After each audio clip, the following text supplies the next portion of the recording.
is probably the biggest match in Hannibal's career, in Canada's history, and in all of professional wrestling for Great North Wrestling. That man right there is going to be putting that title, the Canadian Heavyweight Championship, on the line against one of the most legitimate competitors that he's ever stepped in the ring with. The mood here is different than any other night probably in my entire career with Great North Wrestling. The mood here is one of intensity, and there is a presence. It's a tangible presence, and there are a lot of questions that are written across this guy's mind, and I know all throughout this vast audience's minds, of what exactly is going to happen here. Here you have Hannibal, the taller of the two, got a longer reach, maybe a little quicker, but on the other end you got Dan the Beast Severn, got a lower base, a legend in wrestling, a legend in MMA, a legend in the UFC, as both men squaring off like two old Western cowboys shooting at the half. And here we go as they lock up, and there you see shoulder after shoulder into each other's chest, just trying to vouch for position here. And who's going to win this exchange as Hannibal pushes Dan the Beast Severn right off into the corner and screams, "Who's the man?" And Canada lights up with life again. Doesn't Hannibal look to be in great shape? You can see he's gaining here. He's getting bigger than he's ever been. And here we go back to these shoulders again, trying to shoot the position to see who would get the better of the two. And Hannibal there clearly overpowering Dan Severn. And there you see bewilderment written across the face of the Beast. And of course Hannibal is on his game for sure. Dan says he'll give him one. Hannibal says, "You don't have to give me one, I'm going to take it." And that's the attitude that both of these men have. They're not going to give anything. They're going to take back into the collar and elbow. Dan the Beast Severn goes around to a go-behind now in a waist lock, and Hannibal trying to break free of that position. As he does so, and Hannibal reverses around into a waist lock all his own. And here you go, Dan the Beast trying to break the hold. It's going to be interesting to watch both men fill each other out here, trying to determine the best approach. There you see Hannibal trying to maintain it as he's going for a single leg here. But Dan the Beast is grabbing. Dan's going for a single leg back over into a front chancery, and now both men just vouching for position as they're shooting. They're shooting now for the best position that they can get as Dan uses his leverage there to push Hannibal back in the corner and a clean break. Quite interesting, I must say. All the stuff that's been said leading up to this moment, and then a clean break over in the corner. I have expected Dan the Beast to knock some teeth out of Hannibal's face. Dan admonishing the referee for something. Now Hannibal goes down. He went low. I thought he was going to take him off his feet, but we're back into the waist lock, and Hannibal rolls him over now. He's got him down to the mat, takes him around into a front chancery, and Dan was able to reverse, and he's got him in a hammer lock.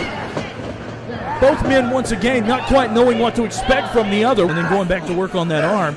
And then if you see here, just that extra little bit as he pushes all of his weight down across the face of Hannibal. And of course, you know, Dan the Beast Severn knows that Hannibal's not going to submit in this position.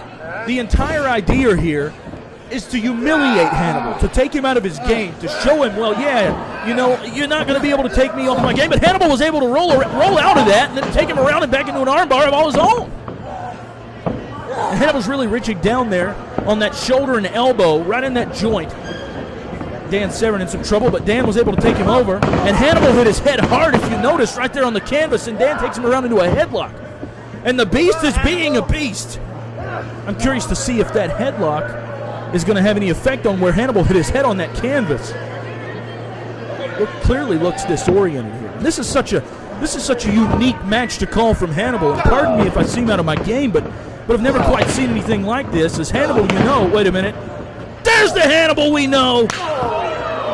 Lighting Dan the Beast Severn up from the gill. Wait a minute, Hannibal now going to shoot Dan in. Dan coming off the rope. Big clothesline, nearly tore the head off of the Beast Severn. Hannibal down into a cover. 1, 2, and no. Dan Severn kicked out. I didn't think that it would beat him so easily, but certainly, no doubt about it, Hannibal came close, and now Hannibal is going to lay his body weight across the shoulders of Dan Severn in this headlock, and now he's going to wrap him up almost into an octopus here. Oh, look at this interesting variation of a headlock, keylock, octopus stretch. This is such a unique hold, and that's what Hannibal is known for outside of professional wrestling, is being able to lock a guy up, being able to tap a guy out. But here inside Great North Wrestling, all we've known of Hannibal for so many years has been this smash mouth style that just decimates people.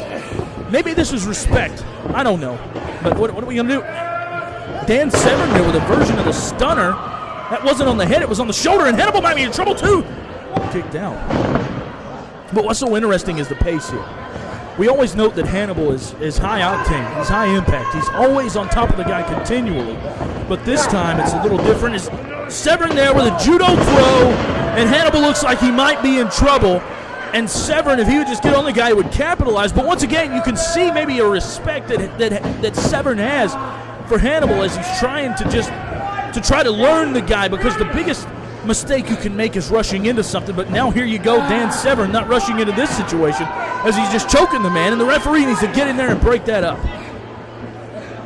Hannibal now goes to the midsection, big forearm right across the back, clubbing axe handle, and Dan Severn now in trouble, and Hannibal back into the headlock. I'm not sure, but the feeling that I have here is that Hannibal wants Severn to tap, and Severn wants Hannibal to tap. That headlock is wrenched in tight. You see Hannibal there using his forearm to just wrench it in even deeper. But Severn fighting back with that heart the size of Canada, I would say. Hannibal saying he's not so tough, but clearly we know he is. And there's a big clubbing forearm to the chest, and that's the Hannibal that we know. Another one of those huge chops just lighting the chest up of Dan Severn, and now Hannibal gets ready as he shoots him in, but Severn reverses. Hannibal off the ropes. He comes in. He's got him up. What is this going to be? Oh, a big variation of the backdrop, and now Severn's got him in an arm bar. Hannibal might tap. Look at him. He's going to pop that elbow out. Hannibal's in trouble here. Severn's got that thing locked in deep. Hannibal. What is Hannibal going to do? You hear him writhing in pain. Wait a minute, Hannibal going for a head scissors here. And he may be going for a triangle choke somehow. No, Severn had to break the hold, but man, Hannibal was inches, and I mean inches from there. What's going to happen here? This is so interesting because both men are trying their hardest to get in. Wait a minute, he's got it back? No, he doesn't. He doesn't have that arm bar in there, but I certainly thought he did. Now what's Severn going to do? He's got that arm hook behind Hannibal there. Clearly his object of affection is Hannibal's arm as he's just trying to wrench that thing, and now he's driving knees to the bottom. There's a European uppercut. I don't think he got all of it, though, and there's Severn chopping Hannibal back in the corner. But Hannibal's going to answer back. The question is could Dan Severn withstand the assaults that we've seen Hannibal just destroy people? Wait a minute. Out of the corner with a belly-to-belly, and Dan Severn goes up and over, and Dan Severn might be in trouble. If Hannibal just drag him right to the center of the ring here, Hannibal would have this thing. He's got Severn. The referee's in position. 1-2. No! Severn kicks out. You almost have the sense that Hannibal has a bit of concern here because he's never quite stepped in the ring with anyone like Dan Severn. Hoists the big guy up, lays him down for a slam, and now he says that's it as Hannibal's getting ready for something. Is it going to be that elbow that we've seen far too many times? He's finished everybody with this elbow off the top. Not only so, he's going to finish Dan Severn here. That's his goal. That's his plan. He's climbing the top rope here, and we're getting ready for this abomination elbow. And there it is. No, but Severn got out of the way, and now Hannibal's in trouble. It's been a slow match, but it's been a back-and-forth match. It's been a testing match. It's been a trying match. And now here's Severn on the offense as he's laying forearms across the back of Hannibal.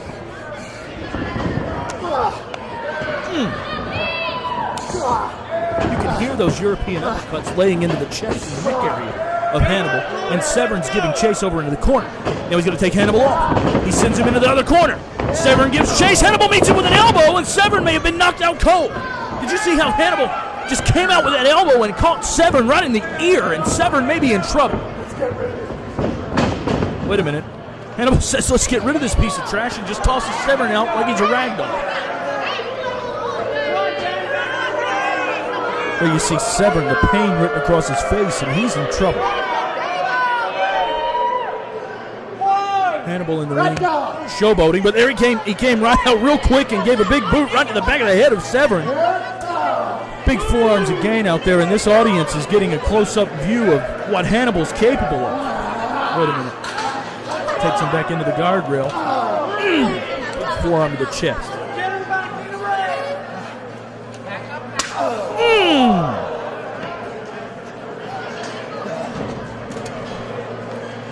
now in the ring. Hannibal, I can't get over this feeling. You hear the silence literally written across this crowd, and the silence here. It's just this feeling of no one knows what to expect. I almost want to say, Hannibal's had this great long run. Oh, Severn now chopping back. And they're fighting for position here, but Severn's going to continue to work over Hannibal. And now he just throws him right on the canvas. Oh, big chop. Oh, big forearm. And what is Severn going to do here? Hannibal now whips him in. Hannibal rolls into the corner and drove him right through the corner and right through one of the people out there. I mean, he went right through the rail. Hannibal's in trouble here. The referee needs to get out there and check on him, or maybe we need to get somebody out here to help him. And Dan Severn just launched him right through those railings. Wait a minute. Hannibal going after a chair. And what's going to happen here? Come here, I dare you. And Dan Severn's heading the other direction. And now Dan Severn has a chair all his own. Wait a minute. They're trying to battle chairs here. And Hannibal, the more powerful of the two, battling with Severn over who's going to jockey for position in this gladiatorial war with these chairs. And Severn says he's had enough of it as he went back into the ring. And here we go back, and they're locking again. This time it broke up, and there they go again. And they're going back and forth with these darn chairs. Somebody could get hurt in there. Those legs could put it on an eye, penetrate the flesh. I don't know what's going to happen here, but both of these men just wielding chairs like they're swords. And here they continue to go at it. I mean, I've never seen anything quite like this from Dan Severn, much less Hannibal. Wait a minute, Hannibal's got him back in the corner now. There goes the chairs, and another, but Hannibal answers back and goes to the midsection. Wait a minute, Hannibal's got Severn hooked. Hannibal's got him hooked, and that was it. That was the apocalyptic nightmare. No, he just... Hannibal says he's going to punish him. And there is the answer to everyone's question.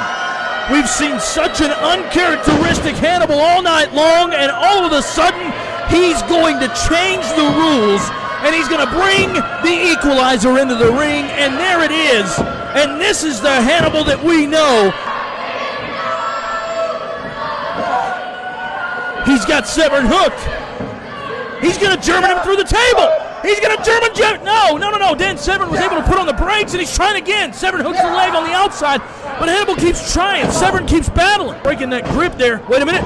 Severn goes behind. He's got him in a rear. Wait a minute. Hannibal. Severn. Oh, my God. I can't even get my words out, but Dan Severn just put Hannibal through the table, and it looked like the back of Hannibal's head went straight through. Ladies and gentlemen, we got a new Canadian heavyweight champion here. The referee's in position 1, 2. No, Hannibal kicked out. I can't believe what I'm seeing. How did Hannibal get up from that? And Dan Severn's going to signal it's over with. Hannibal hit him with the apocalyptic nightmare earlier. Had the opportunity to pin him, but wouldn't. And then Severn comes back and Germans Hannibal right through the table, and Hannibal's head went right through the darn thing. Wait a minute. Severn's got him hooked here. Oh! Hannibal just got knees into the forehead of Dan Severn, and then when trying to land, it looked like he inadvertently kicked the referee right to the side of the head, and Dan Severn goes down like a lump of potatoes. I can't even get my words right tonight. This is so crazy. But the referee is out cold. Hannibal hit him right in the... Wait a minute, there's a reserve, and Hannibal maintains the title.